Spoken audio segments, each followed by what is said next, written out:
Well, welcome to the 700 Club. On this program, you're going to see some incredible miracles. We're going to bring them to you later on. But first of all, in the news, the good news is the fight against the pandemic.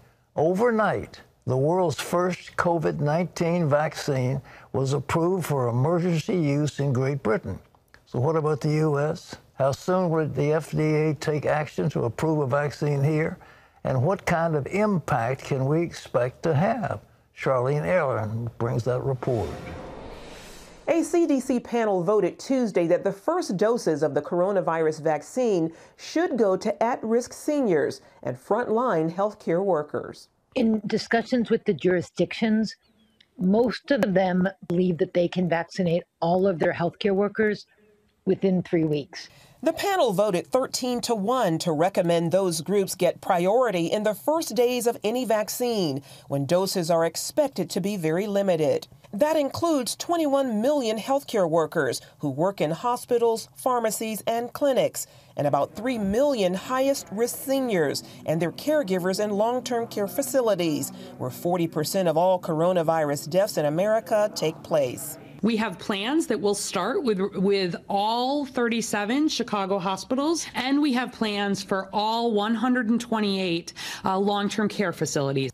One health expert says getting the vaccine out soon will have a huge impact. If we can pull together as a country and in the next 60 days vaccinate all of these residents, we can cut the death rate almost in half. While the FDA has yet to approve vaccines for emergency use, it says it's moving as fast as possible. The Pfizer vaccine could get a green light after a meeting next week, and Moderna's 1 week after that. No one at FDA is sitting on his hands or her hands. Everybody's working really hard to look at these applications and get this done. President Trump's coronavirus vaccine czar said Tuesday that Pfizer's and Moderna's COVID-19 vaccines are safe, with only 10 to 15% of volunteers reporting significantly noticeable side effects. The CDC also says new information reveals that the virus was in the U.S. earlier than previously thought. Scientists saying an analysis of blood donations shows some Americans were infected in mid-December. Nearly 100,000 Americans are now hospitalized, a new milestone amid a nationwide surge in cases. California's governor warning ICUs in Los Angeles could reach 112% capacity by Christmas Eve. If these trends continue, we're going to have to take much more dramatic, arguably drastic action. And overnight, drug makers Pfizer and BioNTech won permission for emergency use of their COVID-19 vaccine in Britain. Charlene Aaron, CBN News. You know, folks, it breaks my heart when I think in this nation, the greatest nation on earth, there are billions of people out of work, and there are people who don't have enough food to eat in America. More than 20 million Americans, as a matter of fact, right now, are unemployed, and as many as 7 million could lose their homes. So what's Congress doing to help? John Jessup has more on that story. That is right, Pat. After months of failed negotiations, senators are crossing party lines to support more COVID relief. It could be their last chance to help millions of Americans facing a bleak new year when current aid is set to run out later this month. CBN White House correspondent Ben Kennedy tells us what's in this latest proposal. If passed in its current form, the package would provide more than $900 billion in aid, which lawmakers say is desperately needed.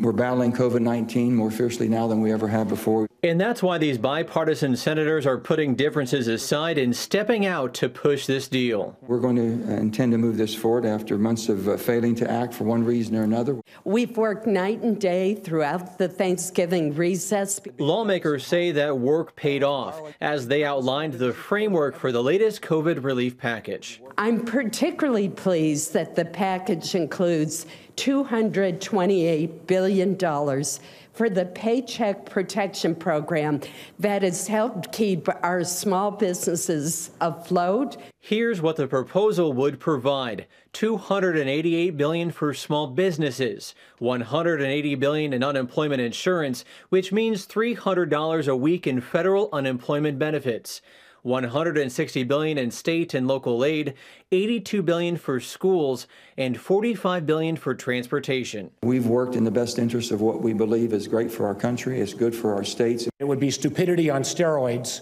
if Congress left for Christmas without doing an interim package as a bridge. But economist Stephen Moore disagrees. We don't need another stimulus bill. The last thing the economy needs right now is $1 trillion more debt. The ultimate stimulus is the vaccine, right? That's what's going to solve this problem, not massive new government spending. The plan now needs the stamp of approval from Senate Majority Leader Mitch McConnell, who released his own version Tuesday, which provides a 1-month extension of unemployment benefits rather than 3. House Speaker Nancy Pelosi would also have to sign off. In a statement, she said COVID relief is long overdue and must be passed in this lame duck session. Lawmakers could try to tie these relief provisions to the spending bill Congress needs to pass by next Friday in order to stop a government shutdown. As we deal with this second wave or third wave of this pandemic, it is absolutely essential that we pass emergency relief. The proposal does not include a second round of stimulus checks, as Joe Biden is calling on Congress to pass a robust package that includes relief for rent and student loans. Ben Kennedy, CBN News. Thanks, Ben. Pat, a lot of competing versions of relief on Capitol Hill. It looks like that small group of bipartisan senators from the left and from Democrats and Republicans has put together what makes some sense. They didn't want it to have a T in front of it. They didn't want to say this is going to be $1 trillion of anything, so it's right up to the trillion. But it's got to be passed. It's one of these things. People are hurting, and it's. I think this bipartisan support. Nancy Pelosi and the guys in the House have got to get together. The American people are hurting, and they need help. And so I'm all for it. We need to do something. Now, turning also, and we've got this story. We'll tell you more about it, but.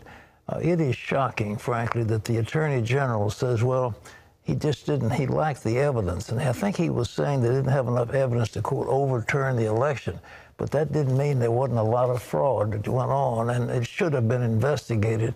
And people are saying, was the Attorney General asleep at the switch, or what was the deal? John, give us that story. Pat, the top law enforcement officer here in the United States, Attorney General Bill Barr, says the Justice Department has found no evidence of widespread voter fraud in the 2020 presidential election. Now, that contradicts President Trump's claims that the election was stolen. The AG said federal prosecutors and FBI agents looked into complaints of voter fraud, including charges that hacked voting machines flipped votes from Trump to Biden. He said the investigations did not discover fraud on a scale that would change the election outcome. The president's legal team fired back, saying that the DOJ hasn't done a real investigation or examined the evidence that the team has gathered. The Trump campaign has now filed new suits in Wisconsin and Michigan contesting the mail-in ballots. Pat, back to you. You know, I said yesterday, I'll say it again, you know, when you're playing football, or you have a chance to object to a ruling, you've got to make a challenge right then. The Trump legal team was behind the curve on this one. They didn't go in when they should have. And now the chance to go back behind all of these votes and so forth is almost past. But still there's a chance, and I think in Georgia particularly, they have impounded some of those Dominion machines to say, well, let's make sure and let's count and let's make sure we're not voting dead people and we're not voting people who are not qualified as citizens for this county, et cetera. And there is an attempt to get students to go into Georgia and vote, and this is a federal crime. And so I just hope college students won't get suckered into this one, because you don't want to have a crime on your record. And to go into a state to vote and then leave the state is a federal crime, and they can't be doing that. Well, John, let's have the rest of it. Well, Pat, the Trump administration is racing to keep one of his 2016 campaign pledges. That's completing 450 miles of wall on the U.S. southern border. The Department of Homeland Security and Customs and Border Protection are working to finish construction by the end of 2020. As of mid-November, 402 miles had either been built or replace. Well, stopping border wall construction would likely be one of the first moves by a Biden administration. That's just one of a number of immigration policies that would take place, potentially including an open door for refugees and protection for those whose parents brought them here illegally when they were children. Heather Sells reports. After 4 years of closed doors to immigrants and refugees, a Biden administration would open them. The question being how fast and how wide. Within 100 days, I'm going to send to the United States Congress a pathway to citizenship for over 11 million undocumented people. Right now, some GOP senators indicate it's an area of potential compromise, pushing for a middle ground destination. That would mean no mass amnesty and no mass deportation. It could mean, however, a financial penalty. Some sort of way that immigrants who are undocumented, who are unlawfully in the country, could come forward, that they could pay a fine as a penalty for having violated the law as restitution, and then they could earn permanent legal status if they, of course, meet other appropriate requirements. It might not be a priority, though, given that COVID and the economy already top the political agenda. What Biden could easily accomplish via his pen, new protections for immigrants whose parents brought them here. And all of those so-called dreamers, those DACA kids, they're going to be immediately certified again to be able to stay in this country. He is also promising admission to refugees, largely shut out during the Trump administration. Faith-based resettlement agencies are already gearing up. I think we will see a significant increase, and I hope that that can build because this affects a lot of really vulnerable people. President Trump's target for next year's refugee admissions was 15,000. Biden wants 125,000. That number might be unreachable, however, given that U.S. agencies have had to close or suspend some 100 programs. We actually had to mothball a couple of our offices that were doing refugee resettlements. We are prepared to open those offices up. And national security experts warn it could be risky. I think it is rather dangerous to say we would just increase the refugee admissions to 125,000 in a year and go up from there. The system can't absorb that kind of swing so quickly. So it needs to be scaled appropriately, and we need to make sure that we don't flood the system like we did in 2015, 2016. Biden has also pledged to stop border wall construction, although Border Patrol agents say it makes their jobs easier. Where we've put that in place, we were able to increase our effectiveness from about 10% to over 95%. And more importantly, we were able to pull 150 agents out of that area and then redeploy them to other parts of the border. These new policies could encourage a surge at the border. It's a possibility that law enforcement is already preparing for. Heather Sells, CBN News. Okay, thank you, Heather. Well, turning overseas to Israel, the Jewish state is one step closer to possible elections after Israeli lawmakers voted today to dissolve the parliament. Alternate Prime Minister Benny Gantz said Tuesday he would vote for the dissolution. Gantz criticized current Prime Minister Netanyahu and said only he could keep the nation from elections. Netanyahu lashed back, accusing Gantz of violating their coalition agreement. The Knesset has to vote 3 times to dissolve the government. Today's vote sets the stage for another vote as soon as next week and could, Pat, send Israelis back to the polls in March or April for the 4th time in less than 2 years. Well, ladies and gentlemen, I've been talking about Ezekiel 38. The invasion of Israel by a coalition that comes led by Turkey that includes the Iranian people. The Iranians have been wanting revenge against Israel a long time. Erdogan in Turkey thinks he's the new caliph, and this is the caliphate he's building. And what a great time. We've got a interregnum, so to speak, in our election system. The head of the Defense Department is not there, and most of the officials in charge of the Defense Department are not in place. And now with Israel having a turmoil where their government is dissolving and they won't have for sure any definite prime minister, what an appropriate time for that invasion to take place.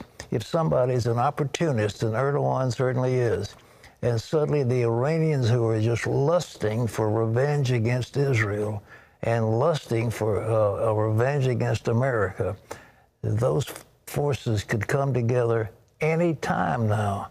So the stage is being set. Read your Bible and then watch the newspapers and watch what the coalition is going to happen.